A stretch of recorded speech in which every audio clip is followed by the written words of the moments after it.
နာဂတောင်တန်းကြီးရဲ့ချစ်ကြိုးသွေးမိရာတောတောင်ထူရက်ပြီးလှပမြင့်မားတဲ့နာဂတောင်တန်းကြီးအနီးရင်ကြီးမြိုင်ဆိုတဲ့ရွာလေးတစ်ရွာရှိပါတယ်။ရင်ကြီးမြိုင်ရွာသားတွေကတော့နာဂတောင်တန်းကြီးရဲ့တောကြီးမှာအမဲလိုက်ပြီးအသက်မွေးမှုပြုကြပါတယ်။ဒါပေမဲ့လည်းရွာသားတွေအမဲလိုက်ထွက်နေပေမဲ့အမဲမရတာကတစ်နှစ်လောက်ကိုကြာမြင့်နေပြီဖြစ်ပါတယ်။အကိုတောထဲကိုအမဲလိုက်သွားအောင်မလား။ဟုတ်တယ်ညီမ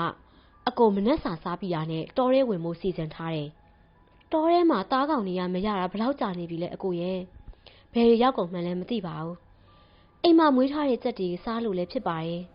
။အော်ဒါပေမဲ့ညီမပဲကြက်သားစားရတာညင်းငွေနေပြီဆို။သားကောင်ရလို့ရညာအကိုသွားကြည့်လိုက်ပါဦးမယ်။နောက်ပြီးတခြားမုတ်ဆိုးတွေနဲ့လည်းအကိုချိန်ထားတယ်။ဘယ်သူတွေနဲ့အတူတူသွားမှလဲ။အကိုကရက်ကြအောင်မလား။ဟုတ်တယ်။ဦးလေးဝင်းကိုတိုးဆန်းတို့နဲ့သွားမယ်ညီမဒီတစ်ခါတော့တောကြီးထဲမှာသားကောင်ကြီးတွေဖမ်းဖို့ရည်ရွယ်ထားတယ်အဲ့ဒါကြောင့်4 ရက်လောက်တော့ကြာနိုင်တယ်အကိုကတော့ညီမကိုလွမ်းနေတော့မှာပါပဲကိုပိုင်ကျော်ကဇနီးတဲ့ကိုသွားကန်ဒီအလွမ်းသိမ့်လိုက်ပါတယ်မုတ်ဆိုးပိုင်ကျော်နဲ့ဇနီးတဲ့ပိုးကြတို့ပေါင်းသိမ်းလာတာ4 နှစ်ကျော်ကြာခဲ့ပြီပဲဖြစ်ပါတယ်ဒါပေမဲ့သူတို့မှာသားသမီးထွန်းကားခြင်းတော့မရှိသေးပါဘူးမုတ်ဆိုး3 ဦးလည်းတောထဲကိုဝင်ရောက်သွားခဲ့ပြီးနေဝင်တဲ့တိုင်အောင်သားကောင်တကောင်ရဲ့ခြေရာကိုမှမတွေ့ခဲ့ကြရပါဘူး။သူတို့လည်းတောထဲကိုဆက်လက်ဝင်လာရင်းကတောကောင်အရေးအရာကိုရှာဖွေနေခဲ့ကြပါတယ်။အဲ့ဒီမှာပဲချောင်းငယ်လေးတစ်ခုကိုတွေ့တာကြောင့်အဲ့ဒီချောင်းအနီးမှာစခန်းချဖို့ဆုံးဖြတ်လိုက်ကြပါတယ်။အနီးအနားမှာသွားလာကြည့်ရှုရင်းကကိုပိုင်ကျော်တယောက်သားကောင်ခြေရာတချို့ကိုတွေ့လိုက်ရတာမို့သဘောကျလို့သွားခဲ့ရပါတယ်။သူတို့3 ဦးလည်းအဲ့ဒီနေရာအနီးမှာပဲလင့်စင်ထိုးကညဘက်စခန်းချဖို့စီစဉ်ခဲ့လိုက်ကြပါတယ်။သူတို့စီစဉ်နေတဲ့အချိန်မှာမျက်လုံး2 စုံကသူတို့ကိုစောင့်ကြည့်နေတာကိုတော့ဘသူကမှမရိပ်မိလိုက်ကြပါဘူး။ညဘက်ရောက်လာချိန်မှာတော့တောကထုံးစံအတိုင်းခြောက်ချားပွဲကောင်းနေခဲ့ပါတယ်။ဦးဝင်းနဲ့ကိုတိုးဆန်းကတော့အချီအချစကားတွေပြောနေကြပေမဲ့ကိုပိုင်ကျော်ကတော့တောရဲကိုသာအာယုံဆိုင်လို့စူးစိုက်ကြည့်နေခဲ့ပါတယ်။အဲ့ဒီအချိန်မှာပဲသူတို့အနီးမှာလှုပ်ရှားသံတွေထွက်ပေါ်လို့လာခဲ့ပါတယ်။တစ်ကိုင်းနင်းဖြတ်တံတစ်ကိုင်းကျိုးတံတွေကိုကြားရပြီးတစုံတစ်ခုကလှုပ်ရှားသွားလာနေခဲ့ပါတယ်။ဟေးအဲ့ဒါဘာလဲကြည့်ကြပါဦး။အတန်ကပုံနီးလာတယ်။မြောက်တွေလို့ထင်ရပေမဲ့တကယ်မြောက်ဆိုရင်လူတွေကိုကြောက်ရမှာမဟုတ်ဘူးလား။အခုကကျွန်တော်တို့စီကိုပို့ပြီးဦးတီလာနေတယ်လို့ပဲတနက်တွေကိုအစင်သစ်လှုပ်ထားကြနော်ကိုပိုင်ကျော်ကပြောလိုက်ပါတယ်ခဏကြာမှာတော့သူတို့အနီးတစ်ပင်မှာသူတို့နဲ့အလုံးအပေါက်တူညီသူတဦးကိုမြင်လိုက်ရပါတော့တယ်မျက်ထောင်နေနဲ့ကြည့်နေတဲ့သူကိုမြင်လိုက်ချိန်မှာတော့ဦးဝင်းကဟင်အဲ့ဒါဘာကြီးလဲဘာလို့သူ့ရဲ့ကိုကအဲ့လိုဖြစ်နေရတာလဲသူတို့3 ဦးလဲတနက်တွေကိုချိန်ပြီးစောင့်နေစမှာတစ်ဖက်ကအရာကသူတို့ထံကိုလေပေါ်ကနေခုန်လာပါတော့တယ်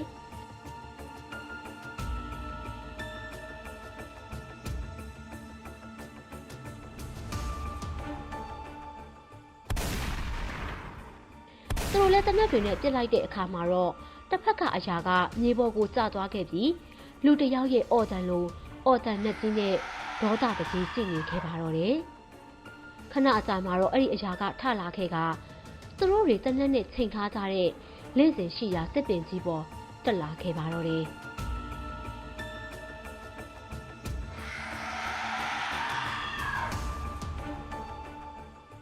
ဟာဘာကောင်ကြီးလဲ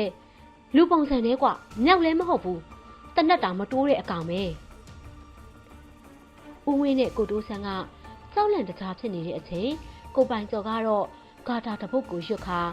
သူ့ရဲ့မှော်ကြည့်စံတွေကိုဖြည့်နေစဉ်ထူးဆန်းတဲ့တတဝါကတော့အပေါ်ကိုရောက်လာခဲ့တာကြောင့်ခြေထောက်နဲ့ကန်ကြောက်လိုက်ပြီးတနက်ကြည့်ဖြည့်တာမို့သူ့ရဲ့ကြည်စံတွေနဲ့ပြစ်ပေါက်လိုက်ပါတော့တယ်တတဝါကြီးပြုတ်ကျသွားတာကြောင့်ကိုတိုးဆန်းကပျော်သွားကဟေးမှော်ကြည့်စံအသုံးမြင်သားပဲကွာသူပြောနေစဉ်တတဝါကြီးကပြန်ထလာခဲ့ပါတယ်ဟာလောက်ကြပါဦးဘလို့ဖြစ်တာလဲဟေးခဏလေးအော်တန်တွေကြားနေတယ်လို့ပဲအဲ့ဒါဘယ်ဟာအတန်လဲ ဦးဝင်းရဲ့စကားသံအဆုံးကိုပိုင်ကျော်ရဲ့မျက်ဝန်းထဲကိုထူးဆန်းတဲ့သတ္တဝါများစွာဝင်ရောက်လာခဲ့ပါတော့တယ်။ဟာကြည့်ကြပါဦးဒီကောင်တွေကအများကြီးပဲထက်ရောက်လာကြပြီ။သူတို့တွေကအန်အော်တမောကြည့်နေစင်ပါပဲကိုပိုင်ကျော်ကသူ့ရဲ့ကတဲ့ကပန်းမွေးချောင်းတချို့ကိုထုတ်ယူကရွတ်ဖက်လို့နေခဲ့ပါတယ်။အဲ့ဒီအချိန်အတွင်းသူတို့ရဲ့လင့်စင်စီကိုချင်းကပ်လာကြတဲ့သတ္တဝါတွေကိုဦးဝင်းနဲ့ကိုတိုးဆန်းကတိုက်ခိုက်လို့ထားခဲ့ကြပါတယ်။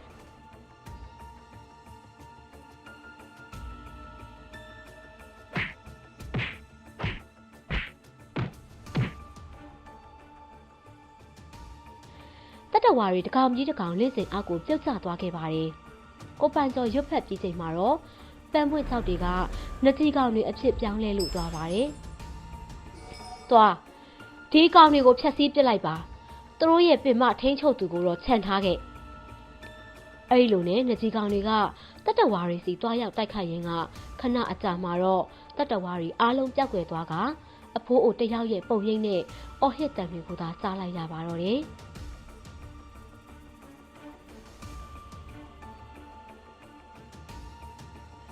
အဲ့ဒီချိန်မှာပဲကိုပိုင်စော်ကလင်းစင်ပေါ်ကနေဆင်းသွားပြီးထူးဆန်းတဲ့သူနောက်ကိုလိုက်ခဲ့ပါတော့တယ်။ဟေ့ရက်လိုက်ဖို့ပြောနေရနော်။ထူးဆန်းတဲ့သူကထွက်ပြေးလာရင်က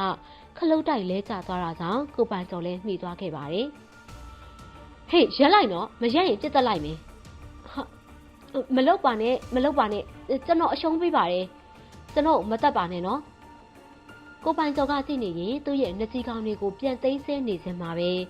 အဖိုးအိုကတစုံတစ်ခုကိုရေရွတ်ခါသူ့ရဲ့အိတ်ကက်ထဲကအရာတစ်ခုကိုထုတ်ယူပစ်ပေါက်လိုက်တဲ့အခါမှာတော့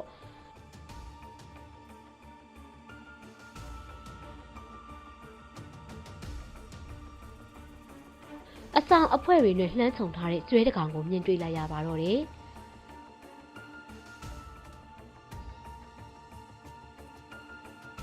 အဲ့ဒီကျွဲကြီးကကိုပိုင်ကျော်ထံကိုဥတီတိုက်ခိုက်လာတဲ့အတွက်ကိုပိုင်ကျော်လဲကျလို့သွားခဲ့ရပါတော့တယ်။ကိုပိုင်ကျော်ပြန်ထလာကသူ့အိတ်ထဲကအရာတစ်ခုကိုထုတ်ယူလိုက်ပြီးမန်တန်ကိုရွတ်ဆိုခဲ့လိုက်ပါတယ်။အဲ့ဒီအချိန်အဖိုးအိုကတော့သွားစံသူ့ကိုမြေကြီးထဲကိုနစ်ဝင်တဲ့အထိတိုက်ခိုက်လိုက်ပါ။အဖိုးအိုရဲ့ကျွဲကတိုက်ခိုက်ဖို့မဆနိုင်ပြီပါပဲ။ကိုပိုင်ကျော်ကလည်းအလုံးအထည်တူညီတဲ့ကျွေးတကောင်ကိုဖန်တီးလိုက်နိုင်ပါတော့တယ်။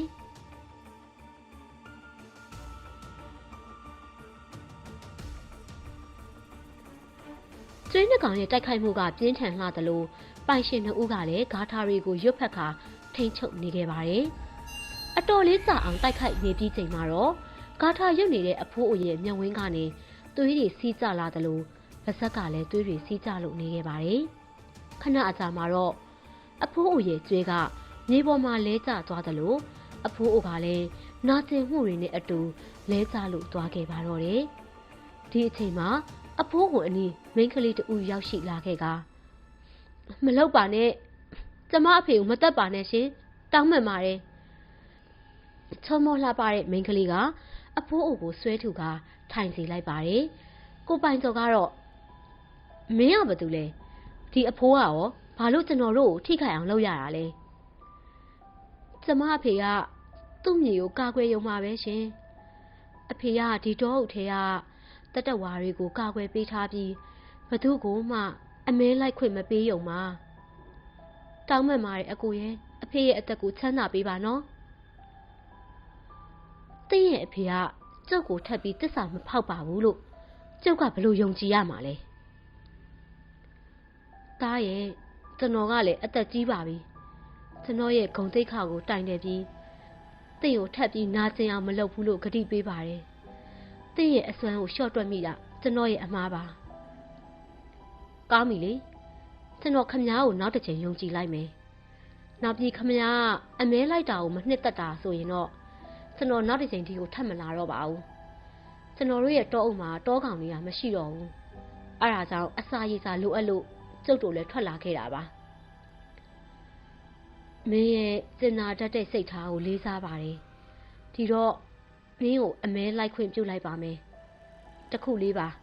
တရိတ်ဆန်တွေကိုတော့ငွေးမြူစောင့်ရှောက်ပေးပါနောက်ပြီးပြောပါဗျ ကျုပ်မှာကသမီးလေးတစ်ယောက်ပဲရှိပါတယ်သူ့ရဲ့မိခင်ကငယ်စဉ်တည်းကဆုံးပါသွားပြီအဲ့ဒါကြောင့်ကျုပ်ရဲ့သမီးလေးကိုလူငယ်လေးစီအပ်ပါတယ်ကျုပ်ရဲ့သမီးကလူငယ်လေးလိုလူစီမှာရှိရင်ကျုပ်စိတ်ချပြီးတော့ထွက်သွားနိုင်ပါပြီဗျာကျွန်တော်ကတောင်းပန်ပါတယ်လူငယ်လေးရဲ့ကျေးဇူးပြုပြီးအဖိုးအိုကပြောရင်းနဲ့သူ့ရဲ့သမီးစီကိုလှမ်းကြည့်ပြီးသမီးစုမွန်အဖေကပြင်းထန်တဲ့ဝေဒနာကိုနာတာရှည်ခံစားနေရတယ်အဖေတိတ်ကြကြမနေရတော့ဘူးဒီပညာရှိလူငယ်လေးနဲ့အဖေသမီးကိုစိတ်ချတယ်ပြောပြရနဲ့အဖိုးအိုလည်းငြိမ်ချလို့သွားခဲ့ပါတော့တယ်အဖေကျေးဇူးပြုပြီးဘာမှမဖြစ်ပါနဲ့အဖေရဲ့အဖိုးအိုကတော့သမီးငယ်ကိုထားခဲ့ကတေဆုံးလို့သွားခဲ့ပါတော့တယ်တောင်းပန်ပါတယ်ကွာမင်းဖေကိုဒီလိုဝေဒနာတွေခံစားနေရမယ်လို့ငါမသိခဲ့လို့ပါငါတကယ်တောင်းပန်ပါတယ်ကိုပိုင်စော်လည်းအနားကိုတိုးကပ်သွားလိုက်ပါတယ်အဲ့ဒီချိန်မှာပဲဦးလေးဝင်းနဲ့ကိုတိုးဆန်းတို့လည်းအနားကိုရောက်လာကြပါတယ်အဲ့ဒီနေ့ညမှာတော့သူတို့တွေကအဖိုးအိုကိုမြှုပ်နှံတကြိုဖို့အတွက်ကိုကြီးစီစဉ်ပေးခဲ့လိုက်ကြပါတယ်မနေ့ရောက်တဲ့အခါမှာတော့ကိုပိုင်စော်ကအဖိုးအိုရဲ့သမီးကိုသူတို့ရဲ့ရွာစီကိုခေါ်ဆောင်လာခဲ့လိုက်ပါတယ်အိမ်ပြန်ရောက်ချိန်မှာတော့ကိုပိုင်စော်ကဇနီးတဲ့ပိုးကြကိုဖြစ်ချောင်းကုန်စင်ပြောပြလိုက်ပြီးအဖိုးအိုကသူ့သမီးကိုသူ့ထံမှာအပ်ခဲ့ချောင်းပြောပြလိုက်ချိန်မှာတော့ပိုးကြကအခုလိုတော်ရဲသွားရင်မိမတယောက်ရလာမယ်ဆိုတာကြိုသိခဲ့ရင်စက်သားကိုပဲကြိတ်မိတ်ပြီးတော့စားနေလိုက်ပါရဲ့။ဟိုစုမွန်ကဒီမှာအကိုဇနီးတယောက်အနေနဲ့နေမယ်လို့ညီမကိုဘယ်သူကပြောလို့လဲ။အကိုဘာလို့ဆိုလိုတာလဲ။ကျမနားမလဲတော့ဘူး။အဲ့ဒီအချိန်မှာပဲစုမွန်ကပြုံးပြလိုက်ရင်ကျမကဒီမှာအကိုပိုင်ရဲ့ညီမလေးတယောက်အနေနဲ့နေမှာပါအမရဲ့။ငါကမင်းတယောက်တည်းကိုပဲတကယ်ချစ်တာပါပိုးကြရဲ့။ဇလန်းလေးကိုဒီလောက်နဲ့ပဲရက်နာခွင့်ပြုပါရှင်နောက်ထပ်စိတ်ဝင်စားဖွယ်ရာဇလန်းကောင်းတွေနဲ့အတူပြန်လာခဲ့ပါအောင်မယ်အားပေးကြည့်ရှုခဲ့ကြလို့ကျေးဇူးအထူးပင်တင်ရှိပါရရှင်